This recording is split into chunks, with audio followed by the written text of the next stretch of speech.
Fala pessoal, beleza? Lucas Gomes na área, lançando mais um corte para vocês. Então já peço desde já aí que deixa seu like, se inscreve no canal, dá essa força pra gente aí do Rock BH, beleza?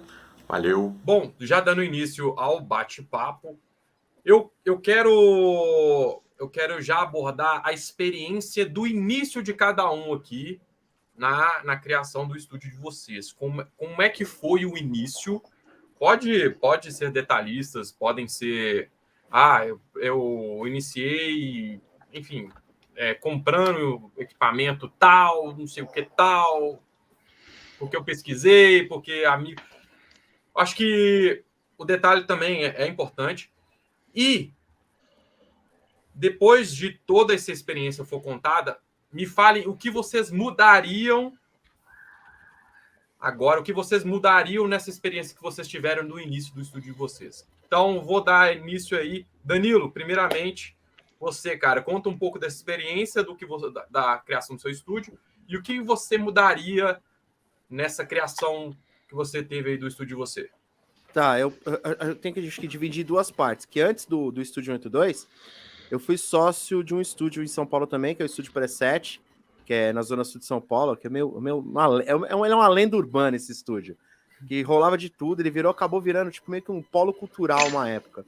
E eu cheguei num momento que tava esse polo cultural muito bagunçado, e aí o cara lá que era dono, o Alê, ele tava querendo fechar o estúdio, eu ensaiava lá com a Lamarca. E era o lugar perfeito pra banda ensaiar. Bem centralizado, fácil pra todo mundo. O Alê era super tranquilo, tipo, o valor era da hora, então era muito tranquilo. E aí ele falou um dia pra mim, eu vou fechar o estúdio. Eu falei, puta que pariu, fudeu, mano. Lá vai a caça pro outro estúdio de novo. E estúdio, pra quem tem banda, mano, é muito aquele lance de você se sentir em casa, tá ligado? E lá a gente se sentia muito, muito tranquilo em casa. A gente não era uma banda de dar problema, chegava no horário, fazia tudo certinho, mas a gente se sentia bem lá, o Ale deixava a gente à vontade. E eu falei, mano, não fecha o estúdio não, mano. Por que você vai fechar? Ele falou, mano, não aguento mais, tô de saco cheio. Eu falei, arrenda o estúdio. Eu falei, brincando. Aí ele perguntou, vou arrendar pra quem? Aí eu falei, pra mim. Zoando, total. Na semana seguinte, era o meu último dia de ensaio do pacote mensal. Quando acabou o ensaio, ele falou, vamos ali almoçar? Eu pago o almoço. Eu falei, demorou. Comida de graça é nós, né? Fui pra lá almoçar e ele falou, olha, cara, quero arrendar, quer pegar? Pegar ou largar? Eu falei assim, mas Alê, não tenho dinheiro, não tenho nada. Ele falou o seguinte, você entra com trabalho e a estrutura tá lá. A partir de agora, tudo que entrar é meio a meio. Eu falei, sério? Ele falou, investiu meio a meio, tudo meio a meio. E aí eu fiquei 2 anos e meio lá, cara. Então, tipo, o Preset eu costumo dizer que foi a minha faculdade para ter um estúdio, assim.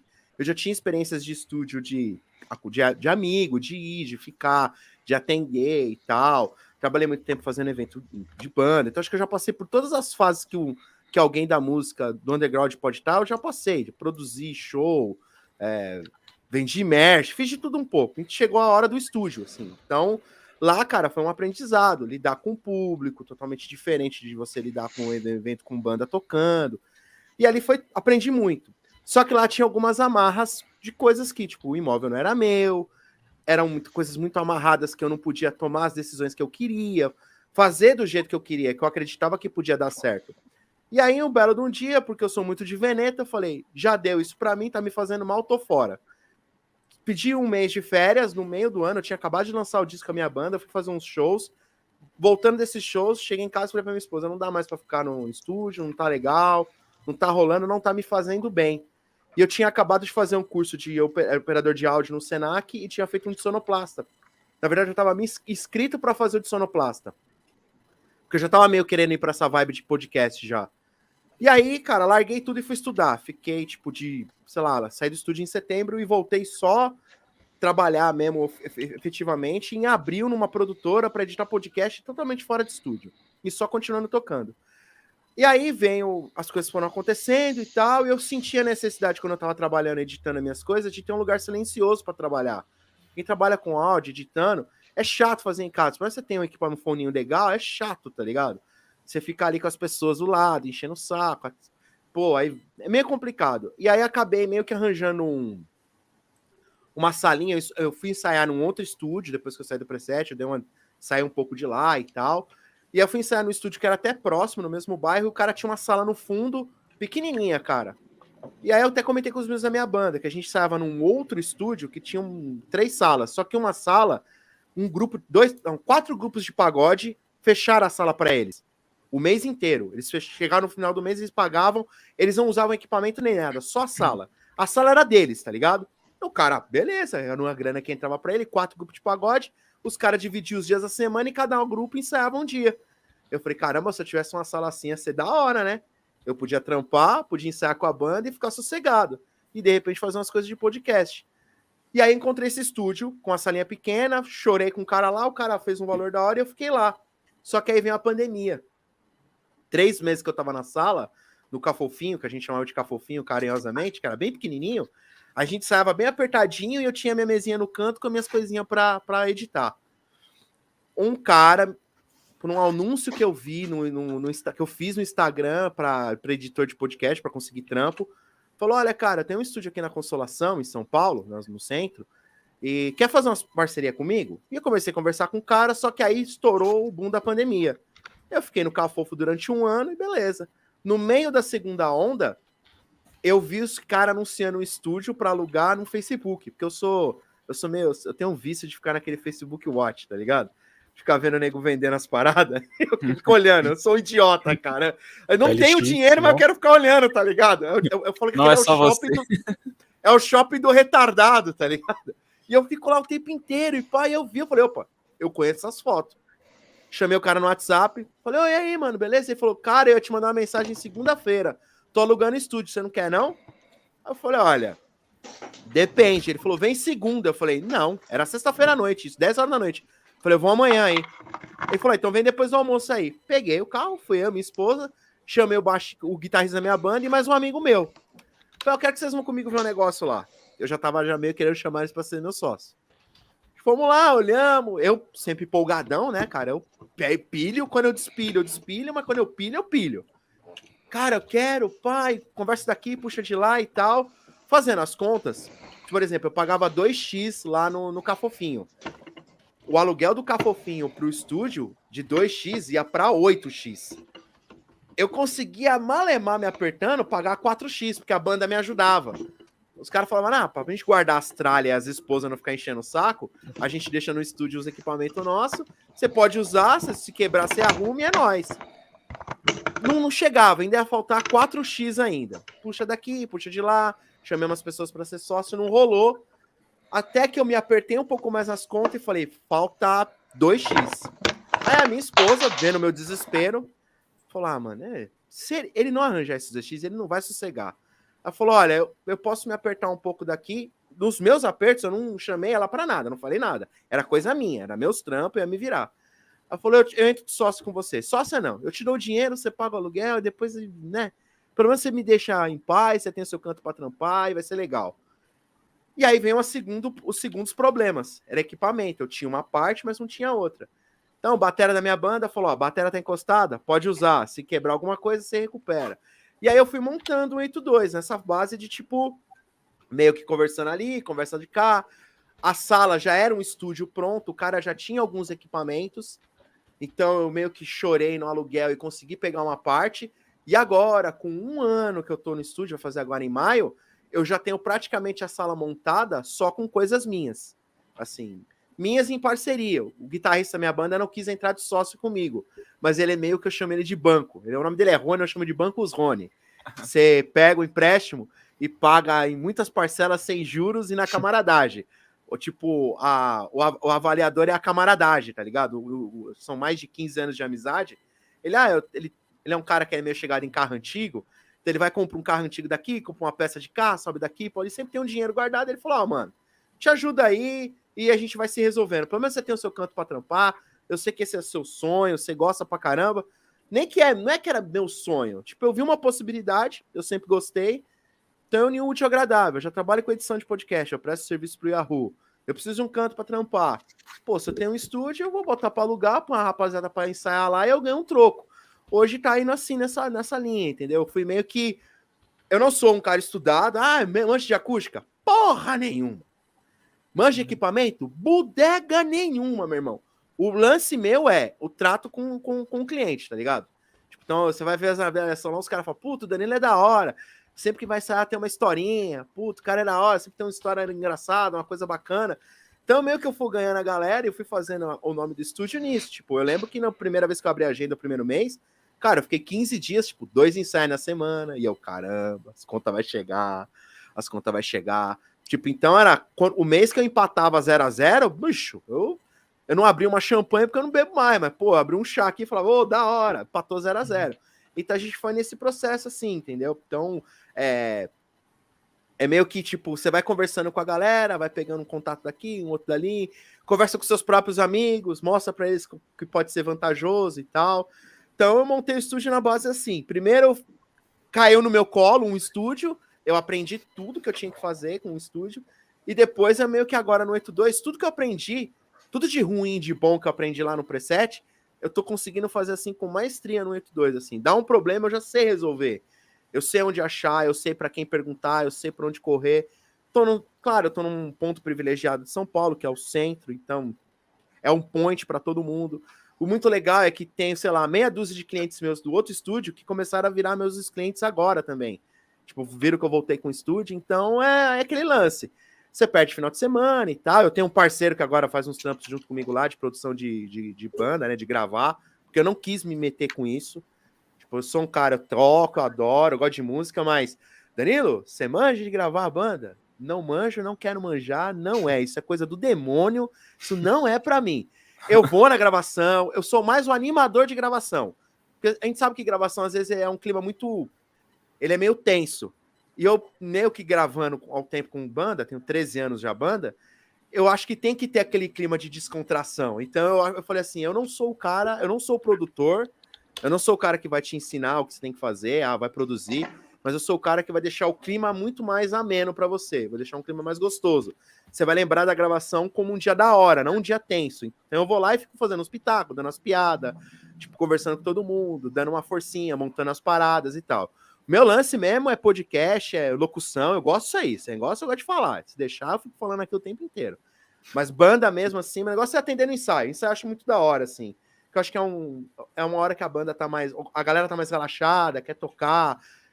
Muitas bandas que vão ensaiar lá no estúdio é uma galera que se reúne para fazer um som só para dar uma curtida. Isso é legal para quem toca há muito tempo. Às vezes você tá naquela fase que, tipo, você tá de saco cheio de ter banda, mas você começa a ver a molecada fazendo outras coisas diferentes como banda, você fala, puta, é da hora. Então você tem a vibe da época da sua banda de você só quer tocar, juntar com os amigos e dar umas risadas, falar de futebol, zoar um outro, falar da vida, reclamar da situação do país, sei lá. Tem a época que você quer, não, vamos gravar, vamos tocar, vamos sair. Então é legal do estúdio é isso, você vai ter essas vivências, não só com a sua banda, mas com as bandas das outras pessoas, né? Então, não sei se eu consegui te responder, mas a princípio a historinha é mais ou menos essa. Muitos podem dizer, Danilo, você é um aventureiro. Não vou me ofender, não. Pode ser que eu sou um Dora aventureiro, mas eu tô me dando bem nessa aventura. Boa.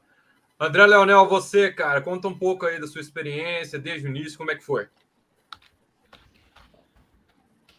Peraí, deixa eu só desabilitar Você tá seu mutado. áudio aqui. Vai lá. Tô mutado aí? Já tá desmutado. Tô na linha. Então, a minha história foi o seguinte, cara. Eu já trabalhava com produção, mas eu não tinha o estúdio, não tinha estrutura, mas locava, né? Eu produzi o primeiro CD em 2002, né? Na época, o primeiro estúdio que eu trabalhei foi no estúdio Ramai, em Belo Horizonte. E aí, depois, né, produzi esse CD com 12 faixas e tal. E depois eu comecei a fazer pequenas, assim, participações como freelancer em outras gravações de outros artistas. E aí eu comecei a fazer uma produção de um CD da minha banda, que é a banda 15, que era a banda, né? 1517 no estúdio em Betim, que era o MES Studio.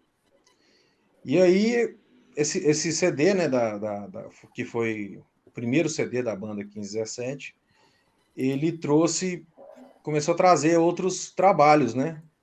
O pessoal começou a ouvir o CD, gostar da produção, gostar dos arranjos, e me procurar para ajudar na produção, né? E aí eu, assim, através da demanda de trampo, assim, de produção, eu comecei a conhecer outros estúdios também, trabalhar com... Tá chegando legal aí o áudio? Tá bem tá nítido. tudo certo. Tem que chegar meio de lado. Como é que é? Não, tá Tá chegando. chegando. Tá de boa aí, né? Tá. Então, assim, a minha experiência com estúdios foi de acordo com a demanda. Então, às vezes eu ia trabalhar com alguma banda que já tinha uma facilidade para trabalhar com o estúdio X, né? Porque os caras eram parentes, sei lá, era parceiro, era brother, né? Ia ter uma condição especial lá para fazer no estúdio tal. Então eu cheguei a trabalhar em alguns, né, uns 5, 6 estúdios diferentes. E aí eu comecei a perceber em cada estúdio que eu passava, assim, trabalhando com produção, a deficiência, né, em alguns aspectos e os aspectos positivos de cada estúdio, entendeu? E aí, né, nesse período que eu trabalhava, eu não trabalhava direto com produção, né? Eu trabalhava, tocava e tal, e quando pintava, assim, eu fazia, né? Arranjo, produção, gravava, guitarra, violão e tal, back vocal, fazia participações e tal. Mas aí,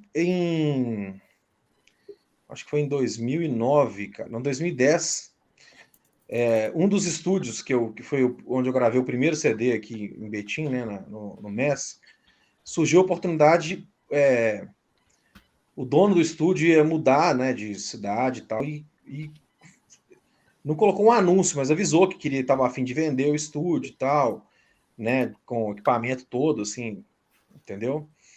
E foi aonde eu conheci o Hugo Silva, que é meu sócio hoje aqui no Estúdio 1517. A gente trabalhou junto, né, nesse CD e tal, e fizemos uns outros trampos junto com outras bandas e tal. E o cara muito foda, velho, porque ele já tinha uma experiência, assim, nessa parte de edição, de gravação, de captação, entendeu? Eu trabalhava mais tempo, assim, com essa parte mais técnica, né? De edição, captação, né? Posicionamento. Uhum. E eu, né, eu tava mais focado na questão de arranjo, de mercado, né? Produzir para um mercado específico, estudando produção musical na parte criativa, assim, né? Vamos dizer. E aí surgiu essa oportunidade, ele estava vendendo, né?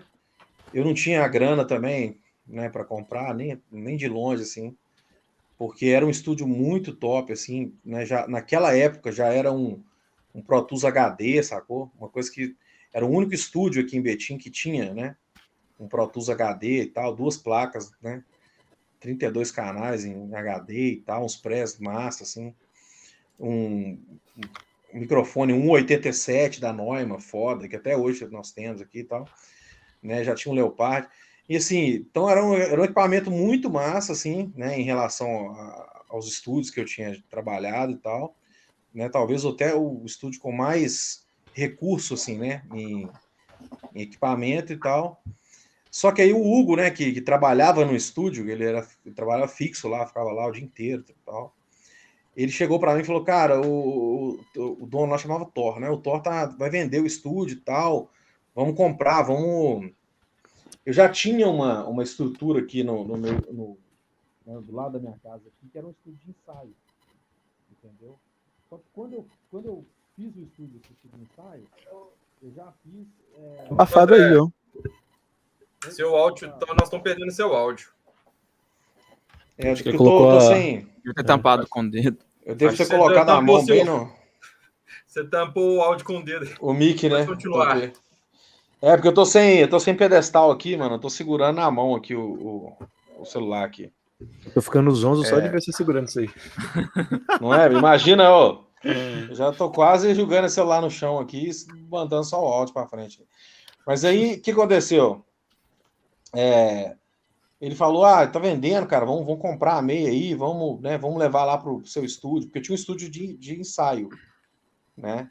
Mas antes de construir o estúdio, né? Porque não foi um cômodo assim que eu aproveitei para fazer um estúdio, eu construí do zero a alvenaria e tal.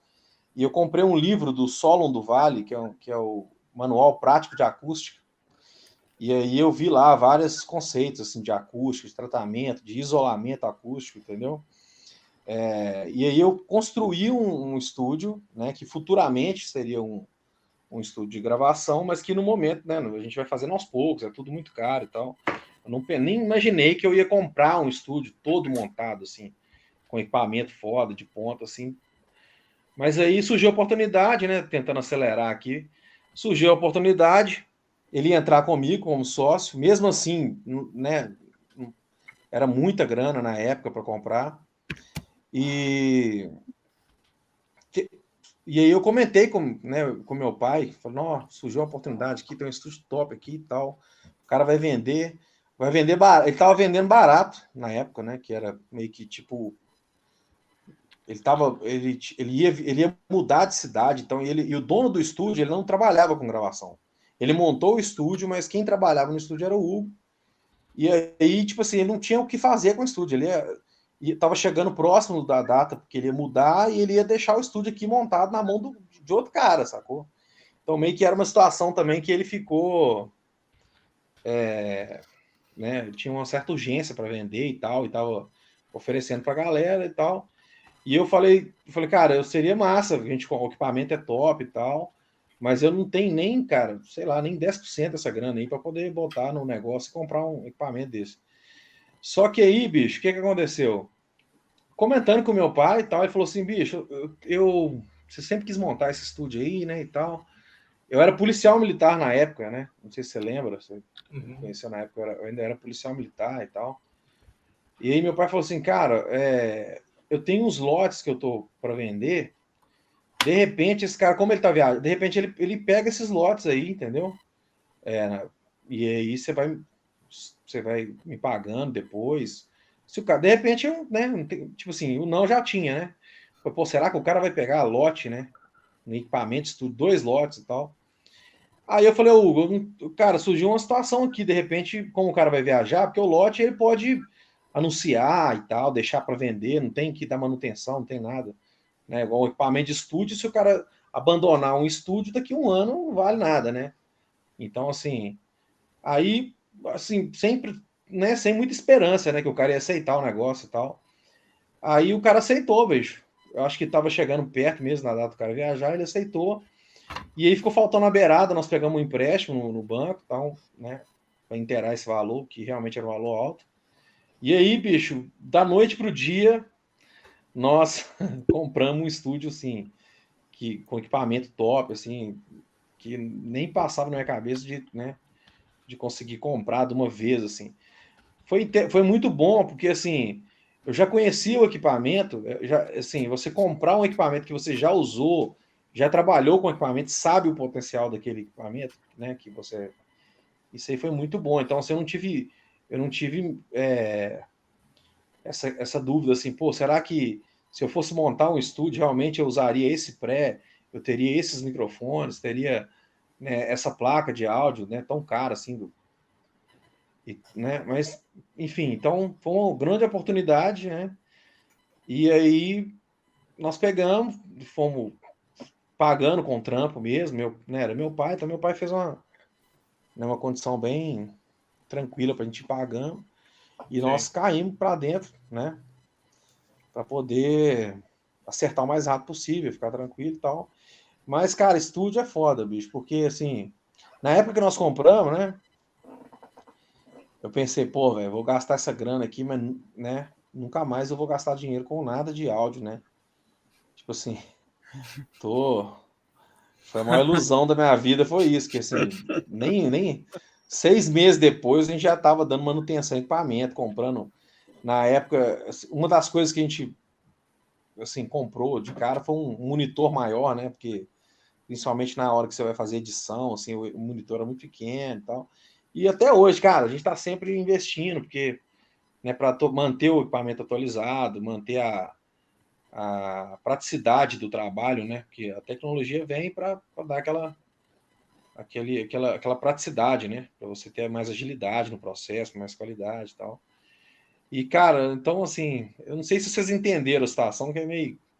Eu acho que eu já tenho um corte aqui pro meu canal aqui já. Estúdio é foda. Aí eu já vou colocar esse aí de título. Estúdio é foda. Se você vai entrar, se você tá pensando em entrar e mexer com estúdio, cara, pensa bem, conversa com a galera que trabalha com estúdio, que investiu, porque, assim, é um investimento eterno, é uma coisa que você sempre vai ter que investir, sempre tem que atualizar. né, manutenção e tem, né, ou você tá dentro, Cara, ou você não tá, bicho. Eu vou perguntar para o Léo aqui agora como é que foi o início dele, mas assim, poxa, formas inusitadas a gente conseguir um estúdio, hein? Para mim, vocês começaram devagarinho e tudo, aquela conversa de, poxa, comecei ali com o meu ampli Meteor e tudo, mas nada disso, né? Nada disso. Agora, Léo, como é que foi o seu início aí, velho? Bom, cara, é o seguinte, primeira coisa, eu sou músico há 22 anos, né? Então, eu tô na noite tocando há 22 anos e então a vida toda eu dependi de algum estúdio para ensaiar. Teve épocas de ter um estúdio improvisado na casa de alguém da banda, outras épocas alugando estúdio por aí. Então, assim, todo mundo que tem uma banda, eu acho que sempre sonha em ter o seu espaço para ensaiar em paz, o tanto que precisar e não ficar preocupado com o horário de parar e tal.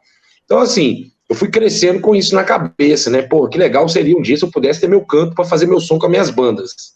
E só isso que eu pensava. E eu era professor de inglês, cara. Eu dei aula de inglês há uns quase 18 anos. Dei aula em várias escolas e tal. E foi chegando um momento, assim, na minha vida como professor de inglês, e eu era professor de inglês e músico entusiasta, vamos assim dizer. Estava tocando mais pelo prazer de tocar do que pela grana. E até que eu ouvi uma frase que eu não sei de quem que é, eu não sei de onde é que foi que eu ouvi, eu só sei que ela reverbera na minha cabeça até hoje. E é a seguinte, cara, se você não correr atrás dos seus sonhos, alguém vai te contratar para correr atrás do sonho dele. Sacou? Isso ficou na minha cabeça, velho. Eu trabalhei para os outros a vida toda e eu mesmo não fazia porra nenhuma para mim, eu só fazia pelos outros. Eu era o cara que podia substituir o professor de última hora em qualquer hora, o cara que podia pegar mais uma turma quando não tinha dado certo, o cara que podia dar aula lá em Betim, 9 horas da noite, já tava lá o Léo Turbo, não, bora lá, velho, pode contar comigo. E eu vendo minha vida passar, cara, e eu não construía nada para mim, sabe? Os meus patrões viajando 3, 4 vezes por ano, passeando, e eu não podia ir num Rock in Rio porque eu não podia pedir nenhum professor para me substituir. E aí eu tenho uma banda cover de Metallica há 22 anos e eu estou esperando pela primeira vez a oportunidade de poder ver o Metallica ao vivo, cara, né? E eu fui pensando muito nisso. Eu falei, cara, eu não aguento isso mais não. Eu não quero mais trabalhar para os outros, não. Eu vou montar um negócio para mim. E eu sempre quis viver de música, né? Seja lá como fosse. Chega numa certa etapa que você entende que viver de música como músico é muito difícil no Brasil. É muito complicado. Eu falo viver mesmo, viver bem, trazer uma condição financeira para sua família que você consiga sustentar sua família sem passar aperto, é muito difícil como músico. Eu falei, cara, o que eu posso fazer nessa área aí para tentar garantir alguma estabilidade para minha família? E aí me veio essa ideia do estúdio na cabeça de novo. Eu não tinha grana, mas eu tinha muito equipamento, porque eu sou psicopata com Metallica, né? Eu tinha 12 guitarras do James, todas originais, todas do James Hetfield. Então, assim, eu tinha mais ou menos uns 60 mil reais de equipamento meu, e andava no Celtinha devendo 2 prestações. Pra você ver o que a gente põe de prioridade, né? Então, assim, um belo dia eu falei, cara, quer saber? Eu não quero mais dar aula de inglês, não. Eu conheci a minha esposa na última escola que eu dei aula. A minha esposa também tinha um pensamento parecido com o meu, assim, de não aguento mais trabalhar para os outros, ser explorada, ser pisado, ser tratado igual bosta. Falei, vamos abrir um negócio para nós. E ela é muito boa, assim, de empreendedorismo, né, muito, muito guerreira. A gente não tem filho, a gente não tem filhos por opção, né, nós temos 3 gatos e 2 cachorros. Então a gente fica mais corajoso, porque quando a gente tem pessoas dependendo da gente, é mais complicado arriscar. Como é só nós dois, a gente falou, foda-se, se der errado, nós vamos para Guarapari e virar vendedor de miçanga. Não tem problema. E aí, cara, eu botei o equipamento todo à venda. E o que eu não conseguia vender, eu oferecia troca. Por exemplo, eu tinha 2 Snake Bite do James. Uma delas virou 3 baterias lá em Santos. Eu fui lá em Santos buscar. O cara aceitou minha guitarra em troca de 3 baterias. Falei, beleza, eu nem preciso de 3, mas bora aí, vou pegar essas baterias aí. E foi meio assim. Aí eu cheguei para meus patrões na época, falei, olha, o negócio é o seguinte, eu vou ser bem franco com vocês, eu tô de saco cheio de dar aula, eu não aguento mais. Se vocês me mandarem embora, eu juro por Deus que eu não leio na justiça, mas se vocês me segurar aqui, eu vou começar a fazer merda dentro da sala de aula para poder ser mandado embora. Aí a minha mulher falou assim, eu também. Aí eles pegaram e falaram, não, imagina, vocês estão com a gente há muito tempo, a gente manda vocês embora, não tem problema não. Acertaram com a gente direitinho, tudo que a gente tinha que acertar, nós juntamos esse acerto todo, mais a grana que eu fiz no meu equipamento pessoal, mais empréstimo de família, que esse empréstimo que você não vai pagar nunca, mas fala que é empréstimo, toda vez eu falo que é empréstimo, mas não prestou nada não. Minha mãe me deu o dinheiro que ela podia, e nós fomos na cara e na coragem, cara. Eu tenho um guru aí de São Paulo, que, assim, um cara que eu não conheço pessoalmente, mas que eu sou eternamente grato, porque eu caí nos vídeos dele no YouTube, e ele chama Giorgio, ele construiu um estúdio ali perto da Paulista, chamado Electric Mars. E o cara botou o passo a passo de como construir, mano. Eu conheço. Pois é, ele botou lá o passo a passo. Os mesmos vídeos, tipo assim, não faz isso. Pois é. Aí ele não faz isso que deu errado aqui, ó. Faz isso que dá certo. E por incrível que pareça, cara, esse cara é tão gente fina que eu cheguei no vídeo dele, já tinha 2 anos que o vídeo estava lá. Eu tive umas dúvidas, eu falei, cara, vou mandar uma mensagem para esse cara, vai que ele me responde. E o cara me respondia, bicho. O cara me falava, não, faz assim que dá certo, não precisa de fazer assim não, vai gastar maior grana à toa e tal. Igual eu queria fazer um piso flutuante lá, ele, porra, você não tem nada embaixo de você, não tem nada ligando uma sala na outra, mexe com porra de piso flutuante nada, não vai gastar uma grana, bota aí um piso laminado que vai te resolver. E foi assim, cara, na cara e na coragem a gente construiu o Estúdio Hertz, né? E eu tinha um conceito na minha cabeça que era o seguinte, eu quero proporcionar para as pessoas aquilo que eu sempre quis que alguém proporcionasse a mim. Então eu falei, o que eu quero de um estúdio? Falei, cara, primeiro, eu quero ser recebido como se eu estivesse na minha casa. Então a gente tem um atendimento personalizado, pessoal, não tem funcionário, é eu e minha esposa, o tempo todo a gente está sempre dando atenção para todo mundo, conversando com todo mundo, trocando experiência. Aí eu falei, cara, porra, eu cansei de sair do meu serviço e ir direto pro ensaio com fome.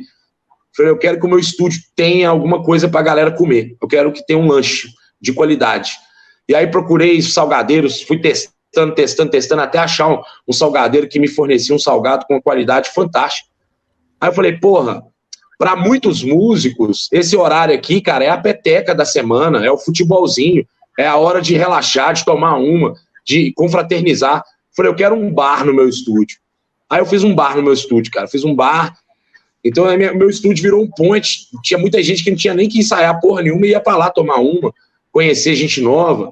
E aí, pô, eu sou do metal, né, do rock and roll, mas por incrível que pareça, meu estúdio virou ponte da galera dos blocos de carnaval, depois virou ponte do pessoal evangélico e virou ponte dos roqueiros, e todo mundo encontrava lá e cara, foi muito massa, assim. Dá trabalho, né? Tem cliente que é sem noção, porque tem em todo lugar, velho. Eu acho que qualquer coisa que você for fazer na vida, você vai mexer com gente, você vai passar por isso. Mas é muito gratificante, cara, porque, primeiro, o pouco que a gente faz é nosso. Eu não tenho que dar para ninguém. O que o suor da minha esposa e o meu cai na minha cara é meu. Então, isso aí já dá um prazer do caralho. Segundo, velho, eu não tenho que dar satisfação para ninguém, eu não tenho que ficar respondendo ninguém, me chamar a atenção do meu jeito de trabalhar aqui, ou assado. Eu trabalho do jeito que eu acho que devo trabalhar, e foda-se, não tem ninguém para me mandar embora, para me demitir, me mandar embora da minha casa, então eu não tô nem aí. E, cara, eu não sou um cara muito visionário nessa parte de produção musical, de gravação. Então eu investi muito num estúdio de ensaio e investi em parceria. Eu fui buscando um produtor parceiro que topasse trabalhar comigo. Hoje eu tenho o André Mendonça, que é um cara, assim, que é músico desde os 11 anos de idade, profissional, cara de uma banda que chama Players, né, que de BH, os meninos começaram com 9 anos. O cara tem um ouvido fantástico e tem um equipamento fantástico. Então a gente tem uma parceria, toda a gravação que a gente faz no estúdio, a gente produz junto, né? Assim, eu dou minhas dicas lá, o que eu posso dar. Eu sou muito também o cara do animal, o ambiente, de contar piada e todo mundo rir, e botar o microfone no lugar, e ele faz a mágica acontecer, saca? Ele mixa, ele masteriza, ele produz e tal. E até a pandemia isso estava dando muito certo. A gente estava super feliz. Mas a pandemia arregaçou com todo mundo, né? Eu pagava aluguel no meu imóvel, um aluguel bem puxado para mim, para nossa realidade. E aí, cara, eu achei que a pandemia ia ser uma bosta. Falei, esse tem de pandemia, esse aqui no Brasil não dá nada, não. Se é 15 dias, tá todo mundo na rua. E não foi.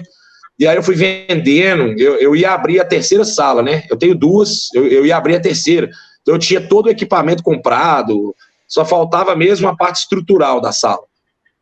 E aí eu fui vendendo isso tudo para poder me manter, para não atrasar aluguel, para não atrasar a conta, vendendo carro, vendendo tudo. E um belo dia eu cheguei para minha esposa e falei, olha, acabou, não tem mais o que fazer, não. Eu não tenho mais o que vender para pagar aluguel, para pagar a conta. Eu acho assim, meu pai mora num sítio, foi bora vender o resto de coisas que a gente tem.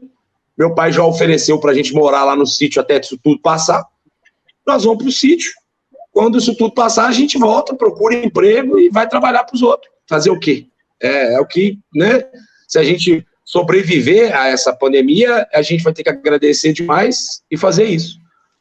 E aí, cara, aconteceu um milagre na minha vida, assim, que entrou uma herança para mim, assim, e não foi de pessoa morta, não, Fraga, foi um processo judicial antigo que eu já tinha esquecido que existia na minha vida, entre a minha família mesmo, entre meu pai e minha mãe, coisa de divórcio deles lá, e saiu uma resolução amigável sobre isso aí, e eu herdei um imóvel, cara, no meio da pandemia, sacou? E aí eu vendi esse imóvel e comprei o imóvel que eu tô hoje, e comecei a mudança do Estúdio Hertz para cá.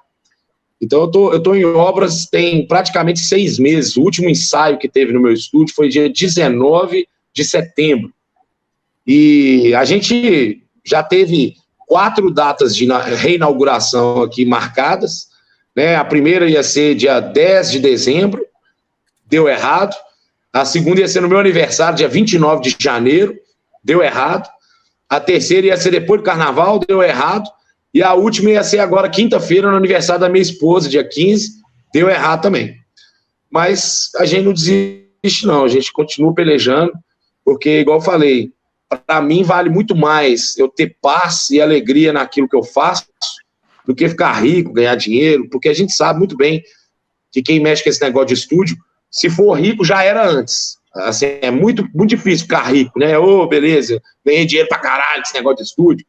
A gente faz porque a gente ama a música, ama os músicos, gosta de estar perto dessa galera, gosta de receber eles aqui, né? Gosta de produzir, de dar pitaco, de escutar música nova, de falar mal dos outros, e é isso aí. É isso aí, Léo. Poxa, bem legal a história de vocês, hein? Muito legal mesmo estar compartilhando essas experiências aí. Muito legal mesmo, de coração. Thiago e Ângelo, vocês, quem que vai começar aí a história? Quem vai começar a dar a base na história e alguém agregar informação? Decida aí. Acho que eu posso começar, então. Vai lá, Thiagão. Então, cara, eu e o Ângelo, a gente tinha uma banda, era um rockzinho indie autoral, aquele tipo de coisa que não vai pra frente, sabe? E acho que em 2019, se eu não me engano, a banda acabou. E quando a banda acabou, eu tive pra mim que, assim, independente de qualquer coisa que fosse, eu ia estar envolvido com música, porque é aquela parada que você não pode viver sem, fraga. Não é você que escolhe a música, é a música que escolhe você, e você não tem opção. Aí, no final das contas, eu lembrei de algumas gravações que a gente tinha feito ainda enquanto banda, e eu vi que tava tudo muito ruim, e eu não tava assim... puto, porque eu não conseguia entender como a gente tinha conseguido fazer um negócio que soasse tão mal, sabe? Não era nem questão de execução, mas em nível técnico de gravação mesmo. Porque a gente tinha um estúdiozinho aí na casa do Ângelo, ali no Milionários, perto do Barreiro, porque como ele tinha começado a tocar bateria, ele pegou um quartinho lá, tacou essa espuma que tá aqui atrás, no teto, nas paredes, no chão, em tudo que é canto. Achou que tava fazendo um ótimo trabalho. E a gente tocava lá um pouquinho e tinha um pouquinho de equipamento, né? Porque, que nem os caras falaram, toda banda tem essa pretensão de ter o seu cantinho para poder tocar e brincar sem preocupação. O som lá não era dos melhores, mas era nosso, então tava ótimo. E aí depois que eu fui rever essas gravações, eu não tava entendendo o que a gente tava fazendo de errado. Aí eu comecei a pesquisar, né, o que estava acontecendo. Porque para mim, né, que eu era guitarrista, eu ia desenvolver minhas habilidades técnicas na guitarra. Inicialmente era essa minha ideia de como continuar na música. Mas depois que eu comecei a pesquisar esses quesitos mais técnicos do áudio, eu comecei a me apaixonar por esse negócio de um tanto que você não tem noção. E eu tinha amigos que eu conheci, enquanto eu ainda tinha banda, que tinha sempre um trabalhinho ou outro que eles estavam fazendo e gravando, e eu pegava para poder dar pitaco. Ah, não, mas o que você tá fazendo aí? Deixa eu ver, deixa eu brincar aqui também. E com isso eu fui aprendendo muita coisa, fraga. Depois de um ano, mais ou menos, eu falei, tá, esse negócio tá bacana. Acho que tá na hora da gente começar a se desenvolver. Que foi quando você me chamou para eu poder participar aqui. Eu ainda não tinha contato com o Ângelo direito acerca do que a gente tem hoje, da proposta que eu via fazer a ele. E mais ou menos naquela época, que foi há uns 2 anos atrás, se eu não me engano, eu conversei com o Ângelo e falei, ó, velho, eu tô precisando de um parceiro, tô precisando de um sócio. E eu sei que você tem um espaço aí, e mais importante que isso, eu sei que você tem a dedicação e o foco e o amor pela música que eu também tenho, né? Porque como a gente teve banda, eu conheci ele muito bem nesse aspecto também. E a gente sempre foi os que bateu mais nessa ideia durante a banda. O cara não pensou 2 vezes para poder falar para mim, bora. E é isso aí, vamos. Só que a ideia inicial era ficar só nas brincadeiras de home studio, produção musical à distância. Teve música que eu lancei que eu fiz tudo virtualmente, todos os instrumentos virtuais, exceto o violão, que o cara ele gravou lá na roça dele utilizando o celular. E a voz também que ele gravou com o celular. Eu me virei para editar, para mixar, mas ficou muito bacana. E a gente tava querendo seguir nesse flow. Até que teve um dia que eu comentei com o Ângelo. Ô, mano, e aquele seu estúdio lá parado? Estúdio não, né? Um espaço lá que você tocava bateria, que a gente brincava na época de banda. Você não anima a reformar ele pra gente começar a receber as bandas e fazer um trabalho bacana, não? Aí ele falou que sim. Pra nosso azar, porque deu um trabalho. Nossa. Foi de um trampo, porque a gente chegou a primeiro entrar em contato com a galera para ver os profissionais mesmo, né, que trabalham com reformas acústicas em geral, para saber o que a gente podia fazer lá. Só dos caras poder pisar no estúdio para dar palpite era uns 1.000 conto. Aí começou a complicar. E aí veio uma nova leva de estudos sobre o que a gente podia fazer para poder tratar o som lá dentro. E depois que a gente ficou assim resoluto, não, esse aqui é o projeto, essa aqui é a ideia. Aí a gente começou com a mão na massa. Tanto que a gente tem também o canal do YouTube, né? Na Pneuma Produtora. A gente tem uma leva de videozinhos lá, né? Que falta terminar ainda de editar e lançar. Uma sériezinha. Da gente nessa empreitada, fazendo a reforma do estúdio. Making off da reforma. Exatamente.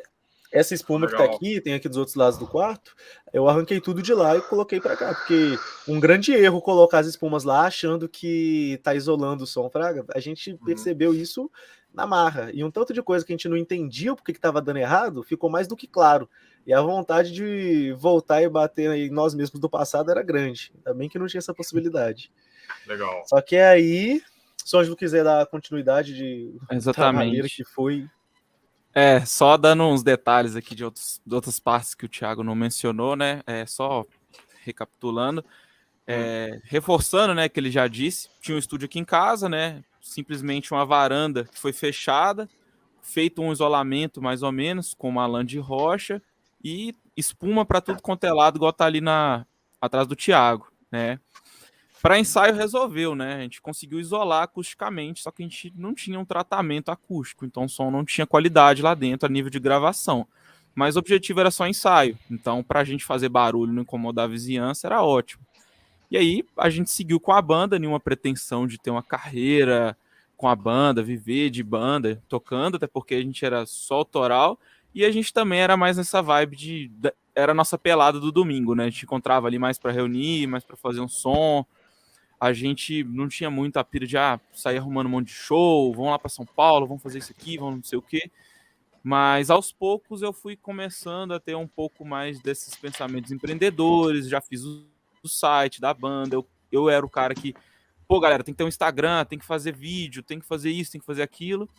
E o Thiago captou essa pegada em mim. E aí, logo lá na frente, depois da banda ter acabado, quando ele voltou a conversar comigo, ele falou, cara, eu acho que você é a pessoa certa pra gente fazer essa sociedade, porque você tem tais pontos e tais pontos.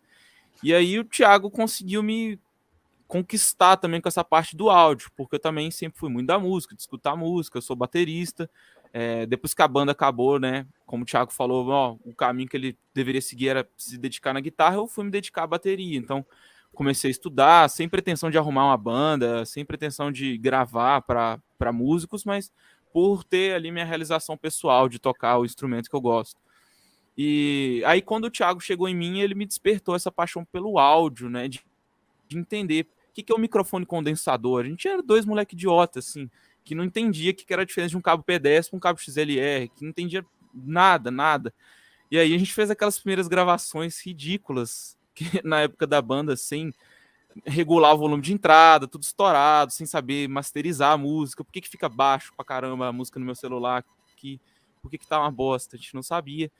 E aí a gente começou a empreitada de reformar o estúdio, que é aqui em casa, que não teve nenhuma pretensão comercial no início dele, né, de ser um espaço para receber outras pessoas, músicos, bandas, e a gente começou a orçar, e como o Léo Turbo até falou aí, como ele sabe, mão de obra aqui é muito complicado, ainda mais uma questão de áudio, né, um negócio meio luxo, né, fazer isolamento acústico, é coisa para quem tem estúdio de rádio, estúdio de não sei o quê, então é um mercado muito complicado, a mão de obra, os materiais é tudo muito caro, e a gente falou assim, quer saber? Vamos fazer essa porra nós dois? Você anima? O Thiago falou, falei, bora.